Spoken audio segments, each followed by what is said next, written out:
Corporate affairs मंत्रालय के पूर्व डीजी बीके बंसल और उनके बेटे ने घर में पंखे से लटककर सुसाइड कर ली। सुसाइड नोट में सीबीआई के कुछ अधिकारियों पर परेशान करने का आरोप लगाया। पूर्वी दिल्ली के नीलकंठ अपार्टमेंट के बीके बंसल और बेटे योगेश ने फांसी लगाकर खुदकुशी की। 2 महीने पहले ही उनकी पत्नी और बेटी ने भी खुदकुशी की थी। बीके बंसल को सीबीआई ने रिश्वत लेते गिरफ्तार करने का दावा किया था। पत्नी और बेटी की खुदकुशी के बाद से बीके बंसल जमानत पर थे। दिल्ली के मधु विहार इलाके में डीजी कॉर्पोरेट बीके बंसल और उनके बेटे ने खुदकुशी कर ली। आप ये देख सकते हैं 3B मकान है नीलकंठ अपार्टमेंट का, इसी में पुत्र और बीके बंसल दोनों रहते थे। पुत्र का नाम योगेश है और डीजी बीके बंसल को सीबीआई ने रिश्वत लेने के आरोप में गिरफ्तार किया था। 8:40 पे उनकी मेड आई रचना। उसके बाद वो वहाँ से उतर के वापसी आई और रोती हुई आई, बोली कि अंकल जी सुसाइड कर लिए हैं। नहीं, वैसा कुछ नहीं, ऐसी बिल्कुल अच्छे से बात करते। पिताजी उनके अंदर में थे, अंदर से उनसे बात हमसे नहीं हुई, लेकिन योगेश जी बहुत अच्छे से बात की है। सीबीआई ने दावा किया था कि 16 जुलाई को बीके बंसल को रंगे हाथों रिश्वत लेते गिरफ्तार किया गया। दिल्ली के एक होटल में फार्मा कंपनी के पक्ष में फैसले के लिए रिश्वत लेने का दावा किया गया। गिरफ्तारी के वक्त बंसल के एक फार्मा कंपनी के ब्रोकर के साथ होने का दावा किया गया था। जुलाई में बीके बंसल की गिरफ्तारी के बाद सीबीआई ने उनके और रिश्तेदारों के घर पर छापे भी मारे थे। पूरे मामले पर सीबीआई ने बयान जारी करते हुए अफसोस जताया है। दिल्ली सरकार में स्वास्थ्य मंत्री सत्येंद्र जैन पर हवाला के जरिए पैसे के लेन देन का आरोप लगा है। इनकम टैक्स डिपार्टमेंट ने सत्येंद्र जैन को हवाला के जरिए करीब 17 करोड़ रुपए के ट्रांसफर मामले में नोटिस भेजकर 4 अक्टूबर तक पेश होने को कहा है। सत्येंद्र जैन ने सफाई दी, कहा मैंने कुछ गलत नहीं किया, जांच के लिए तैयार हूँ। ये नोटिस है, एज ए विटनेस बुलाया गया है मुझे और हाँ जी, और सेक्शन 131 के अंदर है। इसको इतना बड़ा कहते हैं सेंसेशनल, आपने टीवी के ऊपर दिखा रखा है, पता नहीं क्या हो गया है। ऐसा कुछ नहीं है। कानून अपना काम करेगा तो इसमें हाई तौबा करने की क्या की जरूरत है। इसके मतलब कि दाल में कुछ काला है। तो इसके स्कैंडल में, कोई करप्शन में, और अभी इनकम टैक्स का सत्येंद्र जैन पे, तो ये अपने आप में दिखाता है कि किस तरह की लोगों ने जुड़ के ये पार्टी बनाई थी और इस पार्टी की क्या सोच है, क्या आइडियोलॉजी है।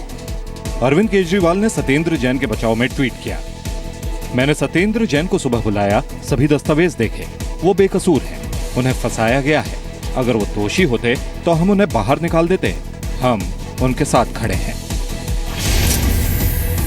आरोप है कि सत्येंद्र जैन ने 4 कंपनियों को गलत तरीके से 17 करोड़ रुपए ट्रांसफर किए। इन कंपनियों के नाम है Indo metal Impex, Akinchan developers private limited, Prayas info solution और मंगल यातन प्रोजेक्ट। आरोपों के मुताबिक सत्येंद्र जैन ने इन पैसों से दिल्ली की अवैध कॉलोनियों के पास प्रॉपर्टी खरीदी।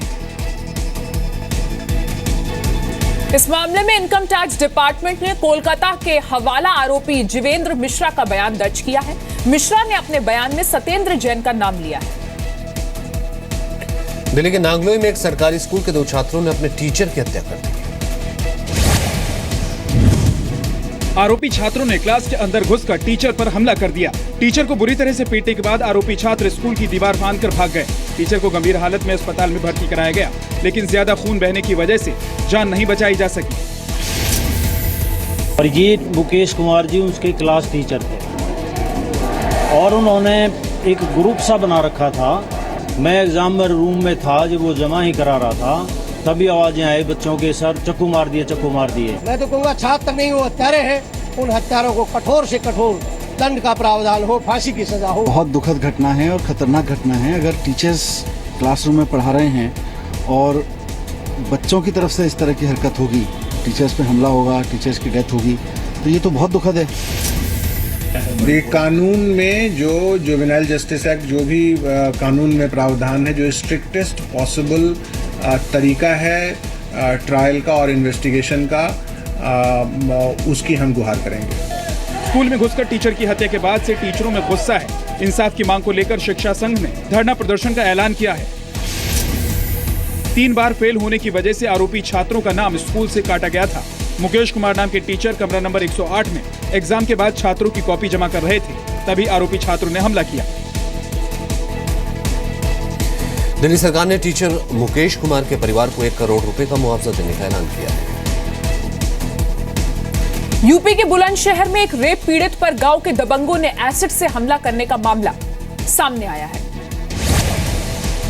आरोपों के मुताबिक रेप के आरोपी लगातार पीड़ित पर मामला वापस लेने का दबाव बना रहे थे। पीड़ित के इनकार करने पर आरोपी ने अपने साथियों के साथ मिलकर उस पर एसिड फेंक दिया। जिला अस्पताल में भर्ती महिला की हालत नाजुक बनी हुई है। मेरे पति को बांध दिया कट्ठा के पेड़ में, मेरे ऊपर सुजीता और सुजीता के एक और दोस्त था, उसने हाथ पकड़ के बांध पकड़ लिया। सुजीता ने मेरे ऊपर तेजाब गिरा। अब वो ये चाहते हैं, कहते हैं कि फैसला नाम नहीं मानेगा तो अब कुछ बार तो तुझे ये अंजाम दिया है, अब की बार तुझे जान से मार देंगे। और हमारी पुलिस से सेटिंग हुई है। कुछ केमिकल उसके ऊपर डाला गया है चेहरे पर और बॉडी पर, उसमें उचित धारा में मुकदमा दर्ज करके और हम लोग उसमें जांच पड़ताल के बाद में इसमें गिरफ्तारी करेंगे और कड़ी कार्रवाई करेंगे। आरोप है कि 9 अगस्त को सुरजीत नाम के आरोपी ने महिला के साथ रेप किया। आरोप है कि शिकायत के बावजूद पुलिस ने कोई कार्रवाई नहीं की। बाद में कोर्ट के आदेश के बाद आरोपी के खिलाफ एफआईआर दर्ज की गई। इस मामले में अभी तक किसी भी आरोपी की गिरफ्तारी नहीं हो पाई है। पाकिस्तान के मोस्ट फेवर्ड नेशन के स्टेटस पर 29 सितंबर को रिव्यू बैठक होगी। पीएम मोदी खुद बैठक में मौजूद रहेंगे। पीएम मोदी के अलावा विदेश मंत्रालय और वाणिज्य मंत्रालय के अफसर भी मौजूद रहेंगे। बैठक में पाकिस्तान को दिए गए मोस्ट फेवर्ड नेशन के दर्जे की समीक्षा होगी। भारत ने पाकिस्तान को 1996 में ये दर्जा दिया था।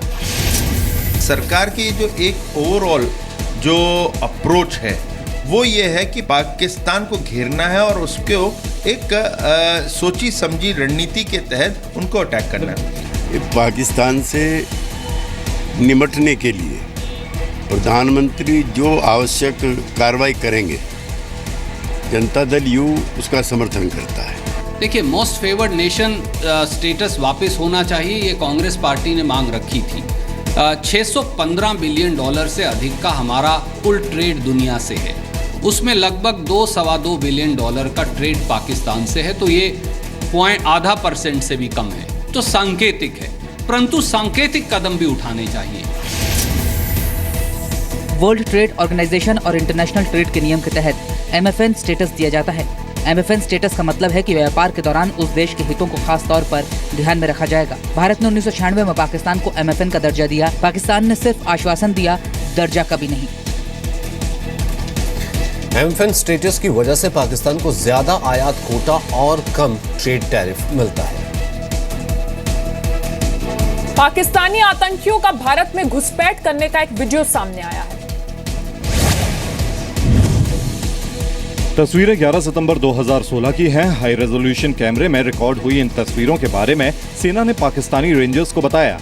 रेंजर्स ने पहले तो आतंकी घुसपैठ की बात मानने से इनकार कर दिया, लेकिन जब माना तो केवल दिखाने भर के लिए तलाशी ली।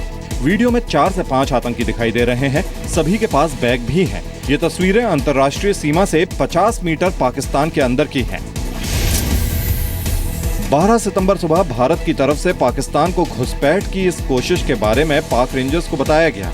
पाक रेंजर्स ने पहले तो आतंकियों के होने की बात से इनकार किया, बाद में इलाके की छानबीन को तैयार हुए।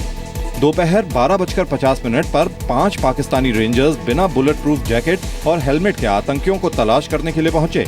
शाम 4:15 बजे एक गाड़ी आई और सभी आतंकियों को लेकर चली गई। पाकिस्तानी रेंजर्स के बिना बुलेट प्रूफ जैकेट और हेलमेट के आतंकियों की तलाश करना ही साफ कर देता है कि उन्हें इस बात का डर ही नहीं था कि आतंकवादी उन पर गोली चलाएंगे। विदेश मंत्री सुषमा स्वराज ने खरी खोटी सुनाने के बाद पाकिस्तान अब भी नहीं सुधरा है। सुषमा स्वराज के भाषण का जवाब देते हुए पाकिस्तान ने फिर झूठ बोला। पाकिस्तान की प्रतिनिधि महिला लोधी ने जवाब दिया, कहा कश्मीर विवादित है और ना कभी भारत का था ना होगा। यूएन में भारत की फर्स्ट सेक्रेटरी NM गंभीर ने सीधा सवाल पूछा, कहा क्या पाकिस्तान भरोसा दिला सकता है कि भविष्य में उसकी जमीन का इस्तेमाल आतंकवाद के लिए नहीं होगा। Jammu and Kashmir never was and never can be an integral part of India. It is disputed territory, the final status of which has yet to be determined in accordance with several resolutions of the UN Security Council. Can the representative of Pakistan deny that Pakistan has assured in 2004 that it would not allow its territories, all territories under its control, to be used for terror attacks against India. कल सुषमा स्वराज ने कश्मीर मुद्दे पर पाकिस्तान को साफ साफ कहा था कि कश्मीर भारत का है और भारत का ही रहेगा। जम्मू कश्मीर भारत का अभिन्न हिस्सा है और अभिन्न हिस्सा रहेगा, इसलिए ये ख्वाब देखना छोड़ दें। इसके अलावा भी सुषमा स्वराज ने पाकिस्तान के प्रधानमंत्री नवाज शरीफ के आरोपों का एक एक कर जवाब दिया। सुषमा स्वराज ने कहा, भारत पर मानवाधिकार हनन के आरोप लगाने वाले पाकिस्तान को पहले बलूचिस्तान को देखना चाहिए। सुषमा स्वराज ने कहा कि जिन देशों में आतंकी खुलेआम प्रदर्शन करते हैं, जलसे करते हैं, उनके मुंह से मानवता की बात अच्छी नहीं लगती। सुषमा स्वराज ने पाकिस्तान के उस आरोप को भी गलत बताया कि भारत बातचीत के लिए शर्तें रखता है। सुषमा स्वराज ने कहा कि भड़काऊ बयान देकर पाकिस्तान भारत का कोई हिस्सा नहीं छीन सकता। भारत का कड़ा रुख देखते हुए नवाज शरीफ के विदेश मामलों के सलाहकार सरताज अजीज ने कहा है कि सिंधु जल समझौता टूटा तो Pakistan international court of justice में अपील करेगा। विश्व स्वास्थ्य संगठन ने रिपोर्ट जारी कर खुलासा किया है कि दुनिया की 80% शहरी आबादी दूषित हवा में सांस लेती है।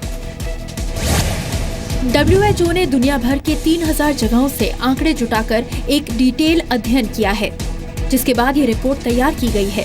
इस अध्ययन के लिए सैटेलाइट डेटा के साथ साथ वायु प्रदूषण को नापने के लिए पारंपरिक तरीकों का सहारा भी लिया गया है।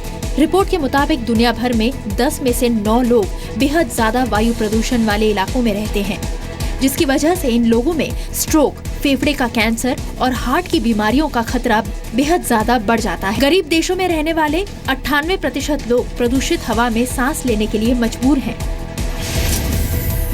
हमारे पास भयावह आंकड़े हैं। विश्व स्वास्थ्य संगठन के मुताबिक 70 लाख मौत हर साल हो रही है।